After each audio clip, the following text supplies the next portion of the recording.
The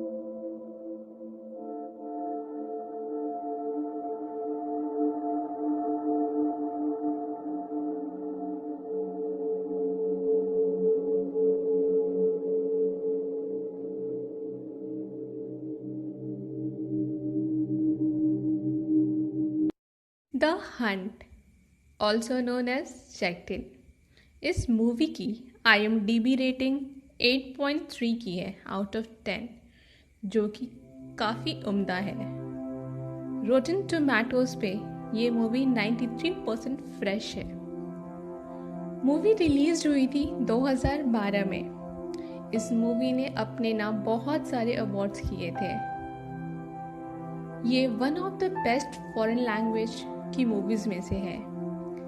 इस movie के lead role में Mads Mikkelsen as Lucas, Annika Wedderkopp as Klara, जो एक 5 साल की बच्ची है। मूवी को डायरेक्ट किया था थॉमस विटोबर्ग ने। ये मूवी बहुत ही कम बजट में बनाई गई थी। द हंट मूवी उन मास्टरपीस मूवीज में से है जो आपको अंदर तक झिझोड़ने की ताकत रखता है। ये दर्शकों के दिल पर अपनी एक गहरी छाप छोड़ देता है, कई सवालों के साथ। सही कौन है और गलत कौन। ये आपको दिखाता है समाज कैसे एक निर्दोष इंसान का शिकार करता है एक बच्ची के झूठे आरोप के साथ, बिना किसी पुख्ता सबूत के, जो उसके पूरे जीवन को तहस नहस कर देता है। मूवी आपको शुरू से अंत तक अपने साथ बांध के रखने की ताकत रखती है। फिल्म के कलाकार की एक्टिंग इतनी उम्दा है कि आप उन्हें के इमोशंस को फील करने पे मजबूर हो जाएंगे। मैं अपनी पूरी कोशिश करूंगी कि इस मूवी के साथ जस्टिफिकेशन कर सकूं एक्सप्लेनेशन के थ्रू। आइए अब मूवी शुरू करते हैं। मूवी की शुरुआत होती है नवंबर 1 से, जहां आदमियों के एक ग्रुप को दिखाया जाता है जो एक झील के किनारे कड़ाके की ठंड में मस्ती कर रहे थे। उनमें से एक आदमी बिना कपड़ों के उस ठंड में झील के पानी में कूद जाता है, जिसके कारण उसकी पूरी बॉडी अकड़ जाती है। हमें दूसरा आदमी दिखाते हैं जो पानी में उतर के उसे बाहर निकालता है। तारे शाम को गाते हुए जाते दिखाई देते हैं। नेक्स्ट सीन में बच्चों को छुपकर कुछ देखते दिखाया जाता है, जहां वही आदमी जिसे स्टार्टिंग में पानी में कूदे आदमी को निकालते दिखाया गया था, वह आ रहा था। वह बाहर से ही बच्चों को देख लेता है और दरवाजा खोलकर जैसे ही अंदर जाता है, तभी सारे बच्चे उस पर उछलने लगते हैं। वे काफ़ी खुश थे और उस आदमी को भी उनके साथ काफ़ी खुश दिखाया जाता है। ये एक किंडरगार्टन स्कूल था और वह उनका टीचर, जहां उसे बाद में एक बच्चे की हेल्प करते दिखाते हैं वॉशरूम यूज़ करने में, स्कूल के हेड लेडी के रिक्वेस्ट करने पे, जो उसे ल्यूकस बुलाती है। सीन चेंज होता है। ल्यूकस को सुपरमार्केट से निकलते दिखाते हैं उसके कुत्ते के साथ, जहाँ ल्यूकस की नज़र एक छोटी बच्ची पर पड़ती है जो अकेली खड़ी होती है, जिसके पास जाकर वह उसका नाम लेता है। क्लार, तुम यहाँ क्या कर रही हो? वो बच्ची बोलती है वो खो गई है। चलते चलते वो यहाँ तक आ गई, अब उसे रास्ता नहीं याद आ रहा। ल्यूकस उससे पूछता है तुम्हारे मम्मी और डैडी कहाँ हैं? वो बोलती है घर पे। ल्यूकस उसे बोलता है कि मुझे घर का रास्ता याद है, तुम मेरे साथ चलना चाहोगी? मैं तुम्हें घर तक छोड़ दूंगा। वो बच्ची हाँ बोलती है। अब वो पूछती है फैन हमारे साथ चलेगी? ल्यूकस बोलता है हाँ फैन भी चलेगी। वो ल्यूकस के टॉप को फैन बुलाती है। अब वे वहाँ से निकल जाते हैं। रास्ते में वो बच्ची क्लैर ल्यूकस से पूछती है आप किंडरगार्टन स्कूल में काम क्यों करते हो? ल्यूकस उसे बताता है पहले वह उसके बड़े भाई के स्कूल में टीचर था, पर स्कूल फिर बंद हो गया, इसीलिए अब वो किंडरगार्टन में टीचर है। क्लैर उसे बोलती है कि उसके फादर बोलते हैं ल्यूकस इतने बड़े घर में अकेला रहता है, इसीलिए उदास रहता है। जिसके बाद वो कुछ लाइंस राइम की तरह रिपीट करती, सर ऊपर पैर जमीन पे, अगर तुम उछलोगे you will get a kick in the ass. वह यहाँ एस वर्ड का यूज करती है, जिसे सुनकर ल्यूकस उससे पूछता है, तुम्हें ये किसने सिखाया? तुम्हारे फादर ने। वो बोलती है, क्या किक इन द एश? हाँ, उन्होंने बोला है। वो बच्ची पूछती है ल्यूकस से, क्या मैं फेनी को वॉक पे ले जा सकती हूँ? ल्यूकस बोलता है, हाँ, जब तुम चाहो। ल्यूकस उसे घर पे छोड़ता है, जहाँ उसके फादर उससे पूछते हैं कहाँ थी। ल्यूकस उसे बताता है कि उसे ये सुपरमार्केट में मिली, जो कि उनके घर से काफी दूर था। ल्यूकस उसे थियो बुलाता है। थियो ल्यूकस का बेस्ट फ्रेंड था। थियो ल्यूकस से कॉफी के लिए पूछता है, जिसके लिए ल्यूकस हाँ बोलता है। अंदर एक लेडी होती है जिसे ल्यूकस एगस बुलाता है। एगस थियो की वाइफ थी। अपनी कॉफी ल्यूकस खुद से बनाने लगता है। एगस अपने बेटे को, जो कि 15 साल का था, टॉटसन के साथ स्पोर्ट्स स्पोर्ट्स लेने के लिए चली जाती है। थियो ल्यूकस से उसकी एक्स वाइफ क्रिस्टीन और उसके बच्चे मार्कस के लिए पूछता है कि उनके बीच और ल्यूकस के बीच क्या चल रहा है। ल्यूकस बोलता है, सब ठीक है। यहाँ थियो से बोलता है, तुम झूठ बोल रहे हो, क्योंकि जब तुम झूठ बोलते हो तुम अपनी आंखों की पलकों को 2 बार झपकाते हो। ल्यूकस बोलता है, ऐसा? थियो बोलता है, हाँ। एस थियो उसका बेस्ट फ्रेंड था, तो उसके एक्सप्रेशंस थियो को बहुत अच्छे से पता थे। थियो उसे समझाता है कि वकील के चक्कर में मत पड़ो, क्रिस्टिन को कॉल करो और बात को शॉर्ट आउट करो। ल्यूकस थियो के समझाने पे क्रिस्टिन को कॉल करता है और उससे रिक्वेस्ट करता है मार्कस को उसके पास आके रहने देने को, क्योंकि मार्कस भी यही चाहता था कि वो ल्यूकस के पास रहे। जिसपे क्रिस्टिन थोड़ी बहस के बाद कॉल डिस्कनेक्ट कर देती है। यहाँ हमें कुछ बातें पता चलती हैं। पहली, थियो ल्यूकस काफी अच्छे से जानता है, उसके गेस्चर तक को वो पहचानता था। और दूसरी कि वो अपनी एक्स वाइफ से एक लीगल फाइट लड़ रहा है अपने बच्चे की कस्टडी के लिए। नेक्स्ट सीन में हमें क्लार्क को घर के बाहर खेलते दिखाते हैं, जहां वो ग्रिल्स को काउंट कर रही थी। टॉटसन, उसका बड़ा भाई, अपने दोस्त के साथ एक टैब के साथ आता है जिसपे एक अडल्ट मूवी लोड थी। उसका फ्रेंड आते के साथ क्लेयर को पकड़ता है, उसे मूवी में मेल के इंटरनल बॉडी पार्ट्स दिखाकर इनएप्रोप्रिएट वर्ड्स का यूज करता है। टॉटसन अपने फ्रेंड को रूम में चलने को बोलता है।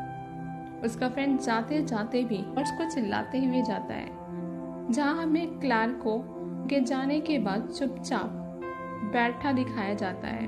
नेक्स्ट सीन में हमें क्लार्क को घर के बाहर बैठा दिखाते हैं। सामने से ल्यूकस आ रहा था। घर के अंदर से एगस और थियो के लड़ने की आवाज जोर जोर से आ रही थी। एगस थियो से क्लार्क को किंडरगार्टन ले जाने के लिए बोल रही थी। ल्यूकस क्लार्क से पूछता है, क्या वे आर्ग्यू कर रहे हैं? वो बोलती है, हाँ। ल्यूकस उससे पूछता है वह उसे छोड़ दे किंडरगार्टन तक, वह वही जा रहा है। वह बोलती है, हाँ। ल्यूकस थियो को फोन करता है, उससे पूछता है क्लार्क को वह छोड़ दे। थियो परमिशन दे देता है। किंडरगार्टन में क्लार्क को एक हार्ट शेप टॉय पेपर में रैप करते दिखाते हैं। दूसरी तरफ ल्यूकस लड़कों के साथ खेल रहा था। क्लार्क वहीं खड़ी होकर देखती रहती है। ल्यूकस मरने की एक्टिंग करता है, जिसे देखकर क्लार्क डर जाती है। पर जब ल्यूकस उठता है, वह खुश होकर उसे किस कर देती है। ल्यूकस क्लार्क को अपने ऊपर से हटाता है। तभी वहाँ एक लड़की आती है जो बच्चों को फ्रूट स्नैक्स के लिए बुलाती है। सारे बच्चों को फ्रूट स्नैक्स के लिए ल्यूकस जाने को बोलता है। वो क्लार्क के पास जाकर उसे बुलाता है, उससे बोलता है कि मेरी जेब में एक छोटा सा गिफ्ट मिला है, ये तुम अपने ही एज से किसी बच्चे को दे दो। क्लार्क बोलती है, ये मेरा नहीं है। ल्यूकस बोलता है, पर इस पे क्लार्क लिखा हुआ है। क्लार्क बोलती है, ये मेरा नहीं है, किसी ने मजाक किया होगा। इस पे ल्यूकस कुछ सोच के बोलता है, कोई नहीं, ये तुम अपनी मम्मी को दे देना, या तो जिसने बनाई है उसको दे देना। और उसे बहुत प्यार से समझाता है, लिप्स पे किस सिर्फ मम्मी और पापा को करते हैं। और किसी को नहीं। क्लार्क काफ़ी अपसेट हो जाती है। वह बोलती है, मेरी तरफ से नहीं है, तुम झूठ बोल रहे हो। वहाँ से चली जाती है। ल्यूकस बाकी बच्चों को हैंड वॉश के लिए ले जाता है। इवनिंग में हमें ग्रीत को सामान अरेंज करते दिखाते हैं, जहाँ उसे अंधेरे में क्लैर बैठी दिखाई देती है। ग्रीत क्लैर से पूछती है, तुम अभी तक यहीं हो? कोई नहीं, तुम्हारी मम्मी आ रही होंगी। क्रिसमस के लिए एक्साइटेड हो? चलो एक गाना गाते हैं। क्लैर कुछ नहीं बोलती। कुछ देर चुप रहने के बाद वो ग्रीत को बोलती है, आई हेट ल्यूकस। ग्रीत पूछती है, मुझे तो लगा तुम दोनों काफ़ी अच्छे दोस्त हो। क्लैर बोलती है, नो वे। ग्रीत उससे पूछती है, ऐसा क्यों? क्लैर बोलती है, वो स्टूपिड है और अगली है, एंड ही हैज़ अ विनी। ग्रीत हंसते हुए समझाती है, वो सभी आदमियों के पास होता है। यहाँ क्लैर मैंस के इंटरनल बॉडी पार्ट के बारे में बोल रही थी। क्लैर बोलती, हाँ, लेकिन उसका पॉइंटेड स्ट्रेट आउट। यहाँ वह वही वर्ड्स का यूज़ करती है जो टॉटसन के फ्रेंड ने स्टार्टिंग में क्लैर को अडल्ट वीडियो दिखाते वक्त किया था। ग्रेथ कुछ परेशान होकर क्लैर से पूछती है, तुम ऐसा क्यों बोल रही हो? क्लैर बोलती है, क्योंकि ऐसा है। ग्रीत उससे पूछती है, क्लैर तुम्हारे साथ कुछ हुआ है? क्लैर ना में सर हिला देती है। फिर वह बोलती है, हार्ट शेप कुकीज़ देते हुए, ये मुझे ल्यूकस ने दिया था, मुझे नहीं चाहिए। ग्रीत ने उसे समझाया, अगर तुम्हें ऐसा फील हो रहा है तो फेंक दो इसको। क्लैर फिर पूछती है, इस साल सेंटा आएंगे? ग्रीत बोलती, हाँ आ सकते हैं, अगर तुम एक अच्छी बच्ची बनो तो। तभी क्लैर की माँ वहाँ आ जाती है, उसे लेकर जा रही होती है। ल्यूकस क्रिस्टीन से फ़ोन पे बात कर रहा था। वह एगस को बाय बोलता है। क्रिस्टीन मार्कस को उसके पास भेजने को तैयार हो गई थी, जिससे ल्यूकस काफ़ी खुश था। अब वो फाइनली अपने बेटे के साथ रह सकता था। वो क्रिस्टीन को बोलता है कि वो चिंता ना करे, मार्कस को वो उससे हमेशा मिलाने लाएगा। वो मार्कस को समझाता है अपनी माँ के साथ अच्छा बिहेव करना, क्योंकि उसके लिए डिसीजन बहुत ही हार्ड है। किंडरगार्टन में ही काम करने वाली एक लड़की उसकी बातें सुन रही थी। फ़ोन डिस्कनेक्ट होने के बाद वह उसे बताता है कि अब उसका बेटा उसके पास रहने आने वाला है। वह बोलती है, फिर तो सेलिब्रेट करना चाहिए कॉफ़ी के साथ। जहाँ वो बोलती है, कॉफ़ी मैं बनाऊंगी और तुम बर्तन धुल दो। आज मेरा बर्तन धुलने का मन नहीं है। ल्यूकस उसकी हेल्प करने को तैयार हो जाता है।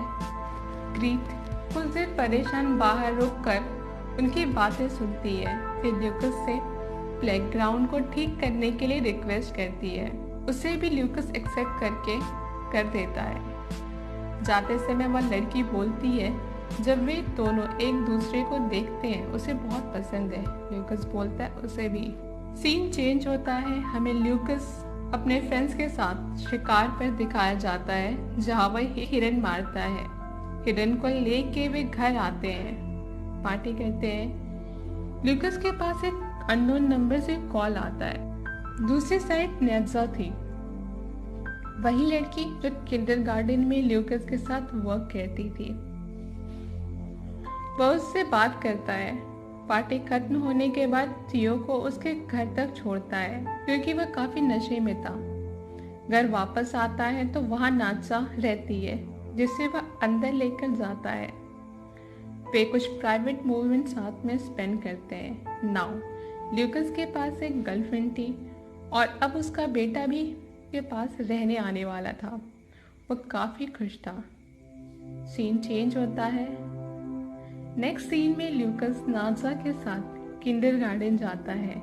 यहाँ पहली बार वो बाउंड्री जंप करके पहले ही एंटर हो जाता है और बच्चों के साथ मस्ती करने लगता है। तभी ग्रीत उसको आकर ऑफिस में बुलाती है, जहाँ वह उसे बताती है कि किसी बच्चे ने बताया है कि वह तुम्हें पसंद नहीं करता या करती, और उसने तुम्हारे बॉडी पार्ट्स देखे या देखी है।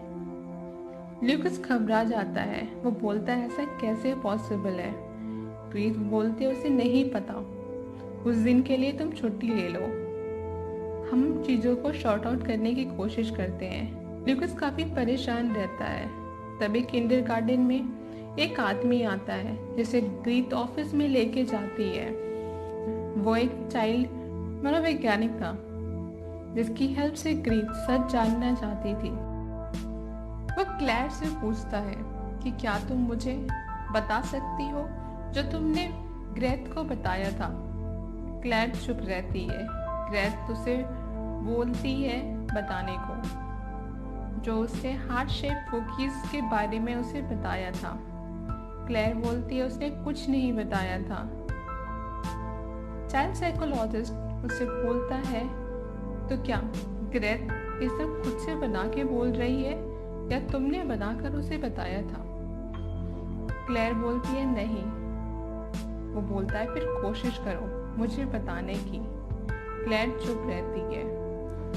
वह फिर पूछता है क्या यह सच है तुमने ल्यूकस के प्राइवेट बॉडी पार्ट्स देखे हैं। क्लैर मना करती है। वह पूछता है क्या तुम मुझे बता सकती हो कि ल्यूकस ने क्या किया था। क्लैर बोलती है मुझे खेलने जाना है। ग्रेथ क्लैर को समझाती है, आंसर देने को बोलती है। ओले तुम्हें नुकसान नहीं पहुंचाएंगे, वो सिर्फ जानना चाहते हैं तुम्हारे साथ क्या हुआ था। ओले पूछता है क्लैर से क्या ल्यूकस ने यहाँ तुम्हें दिखाया था। क्लैर चुप रहती है। ओले फिर पूछता है। कुछ देर चुप रहने के बाद क्लैर हाँ में सर हिला देती है। ओले उससे वही बातें रिपीट करता है जो क्लैर ने उस दिन ग्रीत से बताया था, तो वह सिर्फ हाँ में सर हिलाती रहती है। ओले ग्रीत से बोलता है यह एक पुलिस केस है, बहुत सीरियस है, अथॉरिटीज को इन्फॉर्म करना जरूरी है। इवनिंग में पेरेंट्स टीचर मीटिंग था। ग्रीत से टीचर्स पूछती है क्या हमें मीटिंग को कैंसिल करना पड़ेगा।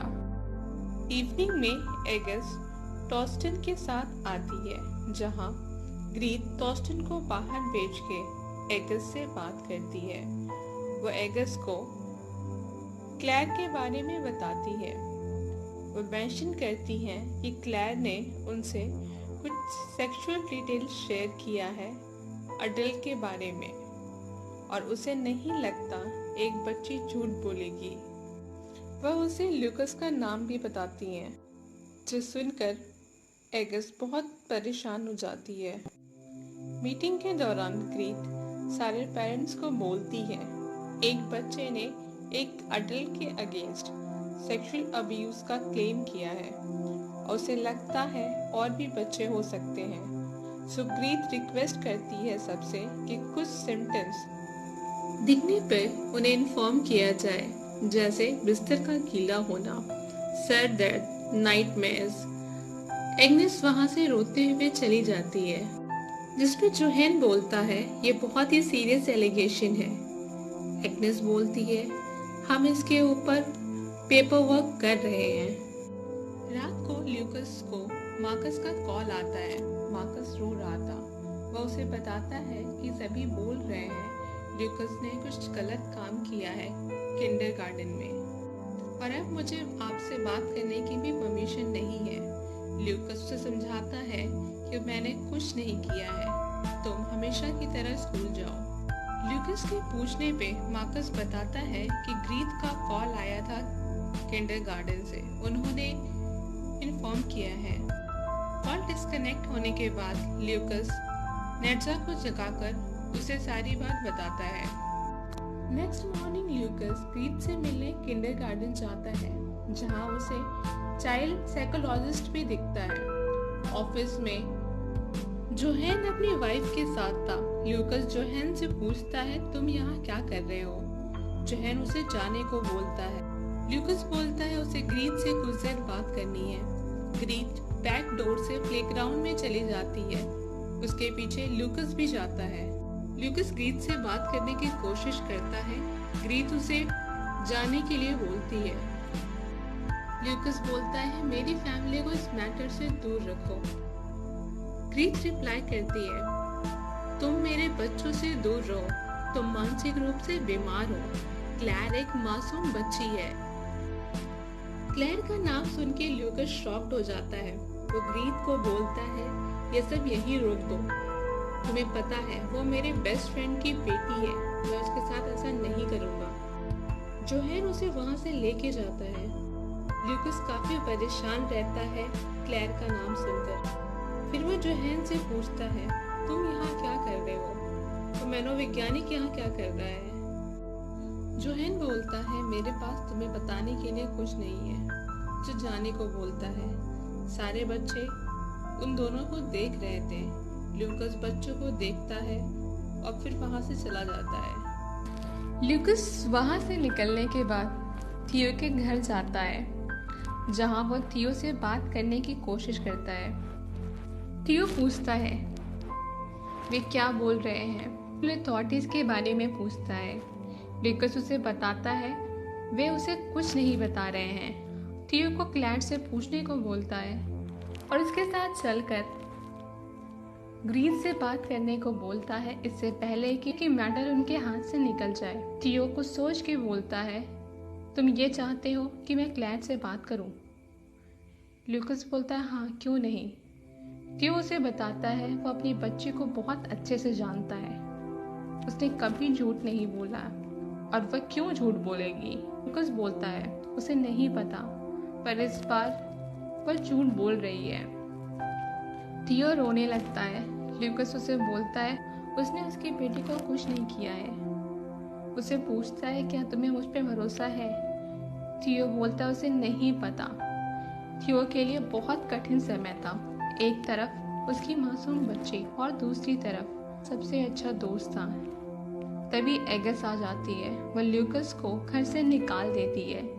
ल्यूकस के जाते समय थियो उसे गुस्से से मारते हुए बोलता है, अगर तुमने मेरी बेटी को छुआ होगा तो मैं तुम्हारे सर में गोली मार दूंगा, और मुझे लगता है तुमने किया है, क्योंकि वह बोल रही है। ल्यूकस उससे बोलता है, क्या तुम मेरी जिंदगी बर्बाद करना चाहते हो? तभी क्लेयर आ जाती है, जिसे देखकर ल्यूकस नॉर्मल होकर उसे हाय बोलता है। क्लेयर उसे हाय का जवाब देती है। थियो उससे अंदर जाने को बोलता है। ल्यूकस वहाँ से चला जाता है। क्लेयर अपनी माँ से पूछती है, डैड गुस्सा है। एगस उसे हक करते हुए समझाती है सब ठीक हो जाएगा। क्लेयर फिर पूछती है, क्या आप लोग ल्यूकस पे गुस्सा हैं? उसने कुछ नहीं किया है, मैंने झूठ बोला था। अब बच्चे भी इस बारे में बात कर रहे हैं, ऐसा कुछ नहीं हुआ था।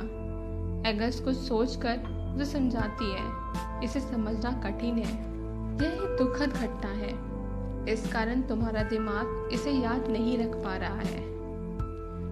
लेकिन क्लेयर, ये चीज़ हुई थी और हमें खुशी है तुमने हमें बताया इस बारे में। क्लेयर हाँ में सर हिला देती है। नेक्स्ट सीट में नेजा को ऑफिस में दिखाते हैं, जहाँ ग्रीत के साथ और भी टीचर्स होते हैं। ग्रीत बताती है उसे, हमने पुलिस कंप्लेन कर दिया है। वहीं प्रेजेंट दूसरी टीचर उससे बोलती है, हमने पेरेंट्स को सेक्सुअल अब्यूज के सिम्टम्स बताए थे। उन्होंने अपने बच्चों से बात की, कई पेरेंट्स ने सिम्टम्स को रिपोर्ट किया है, इसलिए हमने एक्शन लिया। नेजा उनसे पूछती है, मैं यहाँ क्यों हूँ? वह टीच ग्रीत की तरफ देखती है। ग्रीत के इशारा करने पर वो उससे पूछती है, ल्यूकस तुम्हारा बॉयफ्रेंड है? नेजा बोलती है हाँ। वह बोलती है तुम्हें बताना ज़रूरी था, क्योंकि यहाँ अब किसी को भी नहीं लगता वह निर्दोष है। क्लेयर को वही लेके आया था। ग्रीत बीच में बोलती है, बच्चों के साथ वो अकेला होता है, प्लेग्राउंड्स में, टॉयलेट्स में, हर जगह। नेजा काफी सीरियस होकर उनकी बातें सुनती है। सीन चेंज होता है। लूकस को फोन के साथ परेशान होकर टहलते दिखाते हैं, जहां वो क्रिस्टिन से बात करने की कोशिश कर रहा था, पर वो कॉल रिसीव नहीं कर रही थी। नेजा उसे बोलती है उसे कुछ टाइम दो, वो समझ जाएगी। तभी दरवाजे पर नॉक होता है। ल्यूकस खोलता है, उसे क्लेयर दिखती है, काफी डरी हुई। और ल्यूकस से पूछती है, क्या मैं फैनी को वॉक पे ले जा सकती हूँ? ल्यूकस बोलता है हाँ। वह उससे पूछता है, क्या तुमने अपनी मम्मी को बताया है कि तुम यहाँ आई हो? क्लेयर बोलती है नहीं। ल्यूकस बोलता है तुम्हें बता के आना चाहिए था। क्लेयर उसे बोलती है वे बोल रहे हैं तुमने मेरे साथ गंदा काम किया है, ल्यूकस उससे पूछता है, क्या तुम्हें ऐसा लगता है? क्लेयर बोलती है, मुझे नहीं पता, ना मुझे याद है। ल्यूकस बैठते हुए उससे पूछता है, मैंने क्या किया? क्लेयर फिर बोलती है, उसे नहीं याद, ना बाकियों को याद है।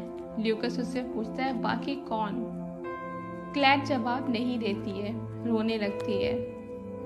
ल्यूकस उसे समझाने के लिए पकड़ते हुए पूछने की कोशिश करता है, जिसपे वो डर के पीछे हट जाती है। तो उसे घर जाने को बोलता है। यहाँ क्लेयर, जो काफी छोटी है, उसे अब समझ नहीं आ रहा क्या सच है और क्या झूठ। नेल्जा ल्यूकस और क्लेयर को बहुत ध्यान से देख रही थी। नेल्जा ल्यूकस से पूछती है, क्या तुमने उसे छूने की कोशिश की? तुमने कुछ नहीं किया है ना? ल्यूकस की आंखों में आंसू आ जाता है नेल्जा की बात सुनकर। ल्यूकस नेल्जा से बहुत प्यार करता था, वह भी उस पर अब शक कर रही है। वो उसे घर से निकाल देता है।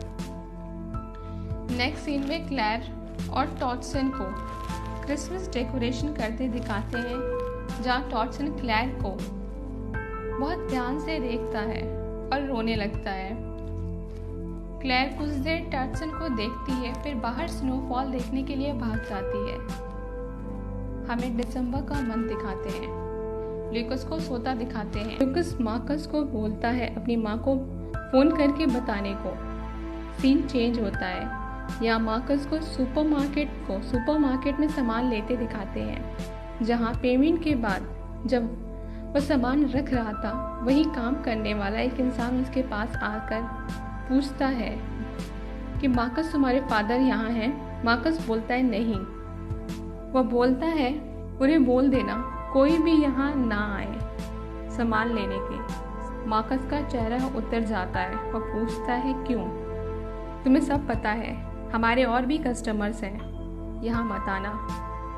मार्कस सामान लेकर चला जाता है। जब वह घर पहुँचता है, ल्यूकस को पुलिस ले जा रही थी। ल्यूकस मार्कस को बोलता है, अपनी मॉम को कॉल करके तुम्हें ले जाने को बोलना, मुझे अरेस्ट कर लिया है। मार्कस घर पर जाता है, जहाँ दरवाजा लॉक्ड होता है। वह डुप्लीकेट की ढूंढता है, लेकिन उसे वहां नहीं मिलती है। ल्यूकस ने उसे बताया था पहले कि उसने डुप्लीकेट की किसी को दी हुई है। मार्कस को वो बात याद आती है। मार्कस को थियो के घर पर दिखाते हैं। वहाँ वह उससे चाबी के लिए पूछता है। थियो बोलता उसके पास चाबी नहीं है। मार्कस वहाँ से जाने लगता है। थियो उसे रोक कर बोलता है, उसे पता है उसके फादर को पुलिस ले गई है। मार्कस पूछता है, क्या मैं आपसे बात कर सकता हूँ? थियो उसे कुछ सोचकर अंदर ले जाता है, जहाँ एग्नेस के साथ रोहन, उसकी वाइफ और भी थियो के फ्रेंड्स थे। थियो टॉडसन से उसे हाय बोलने को बोलता है।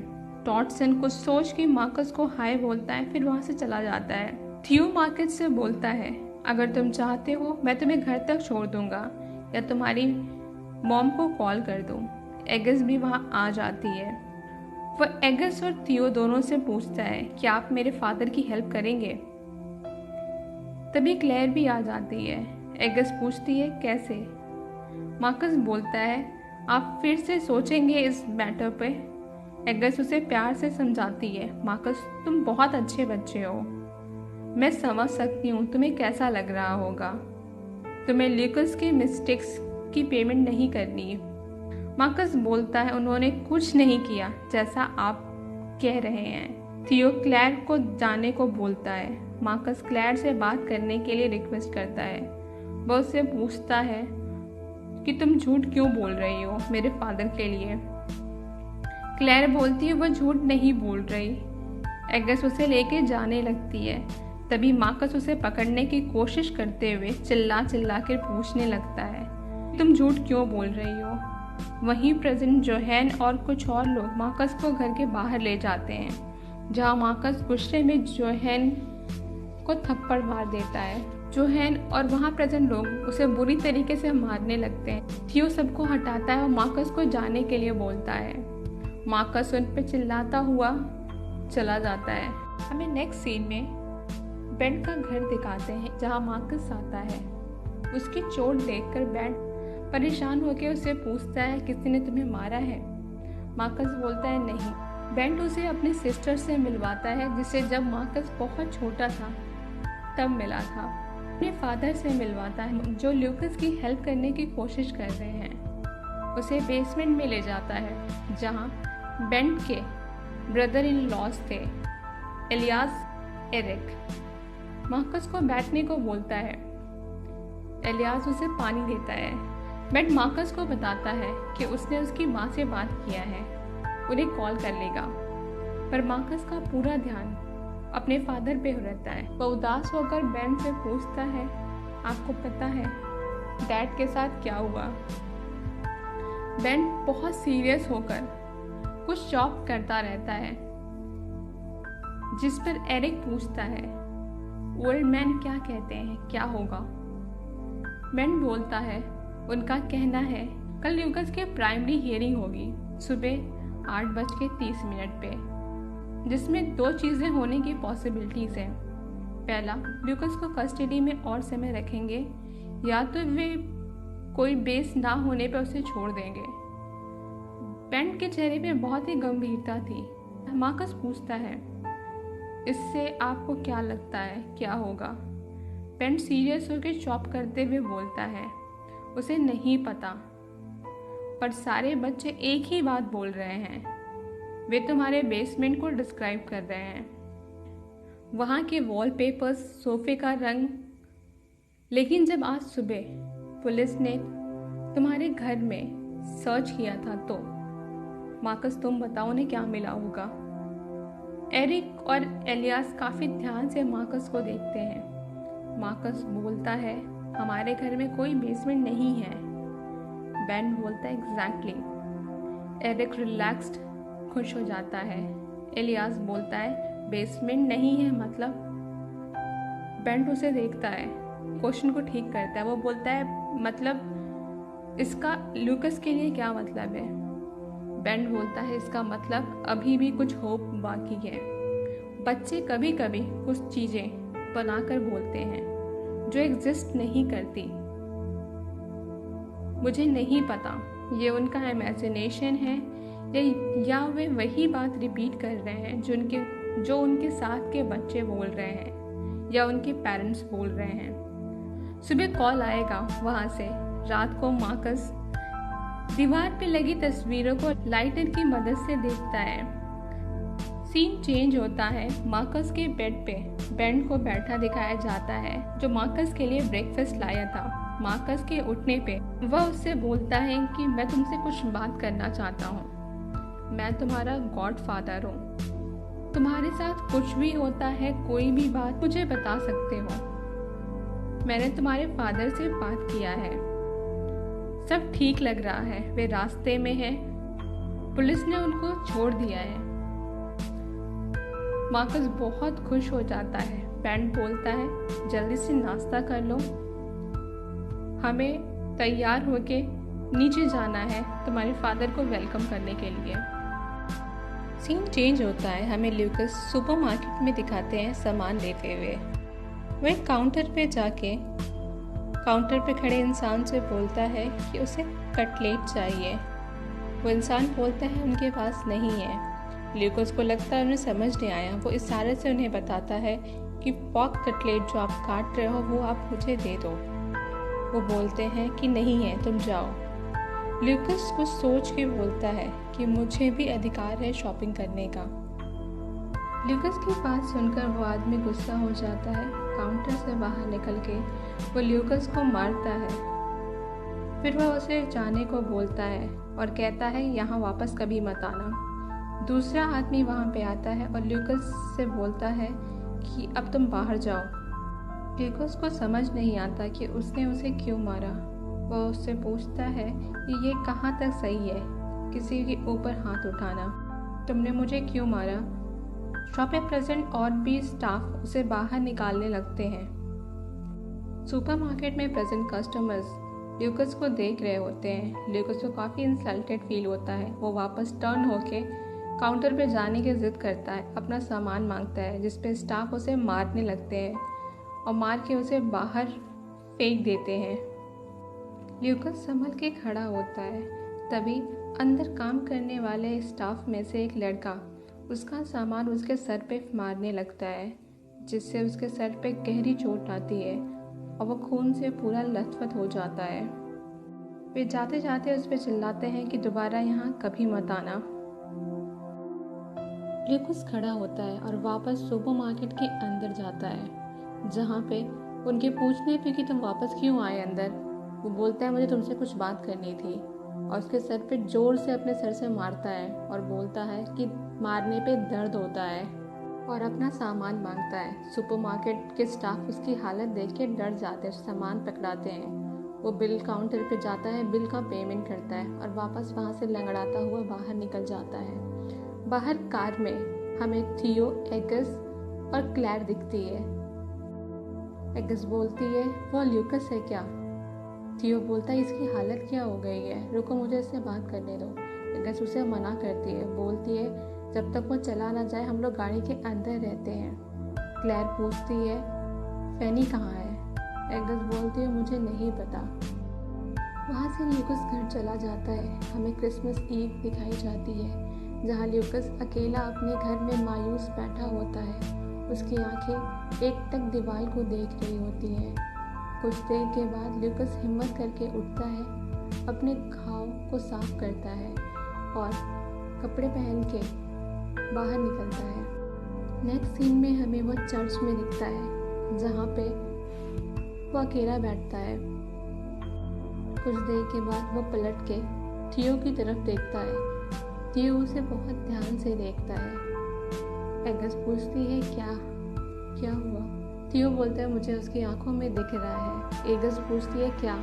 बोलता है कुछ नहीं दिख रहा है। ल्यूकस कई बार पलट के थियो की ओर देखता है। फिर प्रेयर खत्म होने के बाद किंडरगार्टन के बच्चे सॉन्ग के लिए आते हैं, जिन्हें देख के ल्यूकस की आंखों से आंसू आ जाता है। वो क्लैर को देखता है।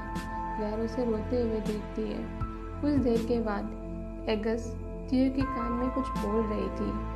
ल्यूकस उठ के उसके पास जाता है, पूछता है तुम उसे क्या बोल रही हो? थियो को मारने लगता है, बोलता है पूरा शहर यहाँ इकट्ठा है, तुम्हें आज कुछ नहीं बोलना है इनके सामने। उसे मारता रहता है, लोग उसे बचाते हैं। ल्यूकस फिर वहाँ से चला जाता है।